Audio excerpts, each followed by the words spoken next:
Five Nights at Freddy's is an accidental phenomenon the likes of which the world has never known. Since the first game's release in 2014, the hit horror series has become a gaming sensation that spawned sequels, a spin-off, tie-in toys, multiple novels, and now, thanks to Blumhouse Productions and writer-director Chris Columbus, a feature film. With a track record that includes Gremlins and The Goonies, the filmmaker sounds like a perfect fit for the series' twisted brand of horror comedy. All the elements for a great horror flick are there, they just have to be used right. Here are all the things we're hoping to see in Five Nights at Freddy's. Light of the morning.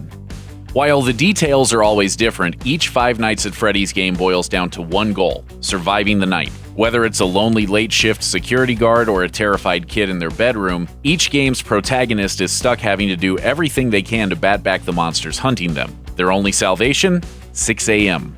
Many of the game's most white-knuckle moments come in the last stretch of each level before morning, after all your resources have been exhausted and the only thing that can save you is the clock. So obviously the movie would do well to follow the same rules. A harried hero in a horrid situation, pushed to the edge of being slaughtered by monsters which become harmless at the first glimpse of morning, a helpless hero getting saved by the clock will go a long way toward making the movie feel like the game, especially if we get a few of the best scares right near the end of 5 a.m. Hi.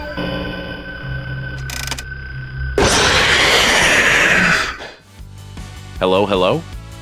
For Five Nights at Freddy's fans, the voice of the phone guy is an essential part of the Fazbear experience. Upon discovering that damage or death has occurred, a missing person report will be filed within 90 days or as soon as the property and premises have been thoroughly cleaned and bleached.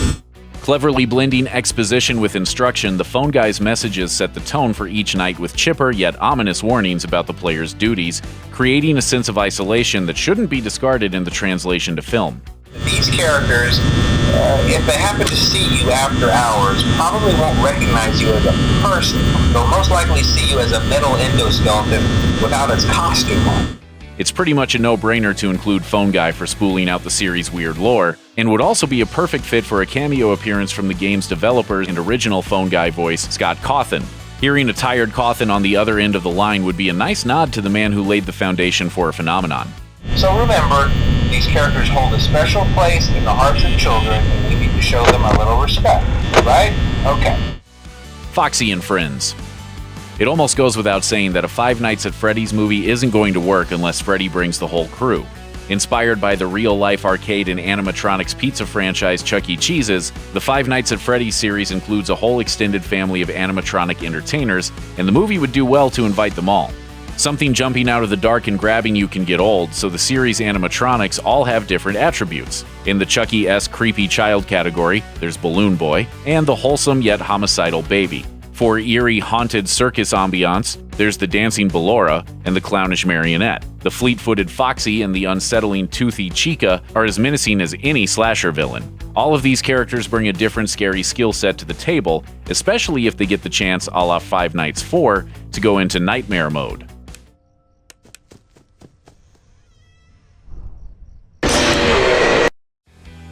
Put a quarter up. One of the least talked about aspects of the Five Nights series is the stuff that goes down between the levels. Since the first entry, the series has featured little interludes of simple, Atari-style mini-games, most of which seem pretty normal on the surface. The happy vibe of the mini-games stands in stark contrast to the pitch-black horror of the main game, and also set up scares of their own when the games take turns that are unexpectedly grim. Haunted video games have often been the stuff of crappy creepypasta, but they could serve a purpose in the Five Nights movie, especially if the film is set in an arcade that's open for business. It's against the series' rules to have animatronics stalk the halls during business hours, so having the cloying kids' games take subtle, dark twists could be a great way to unsettle an audience in the early going. It's important to know that at Freddy Fazbear's, a game over really means something.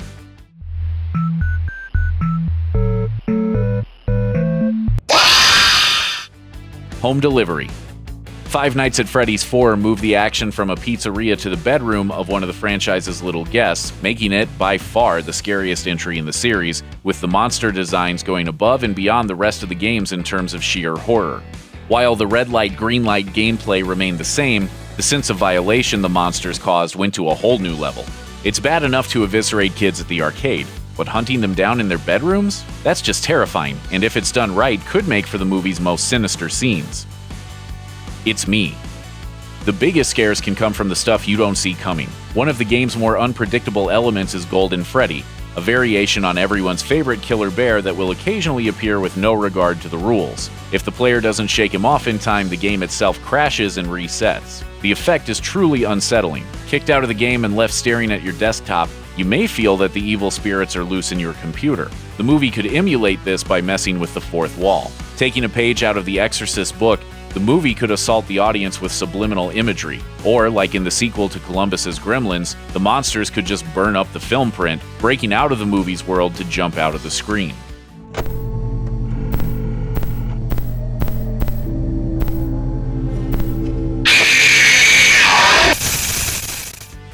The Bite of 87. If there's one scene that Five Nights fanatics will be expecting to see in the movie, it's probably the most infamous Bite of 87.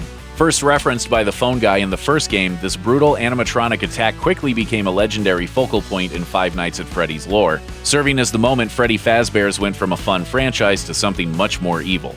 They used to be allowed to walk around during the day, too, but then there was the Bite of 87.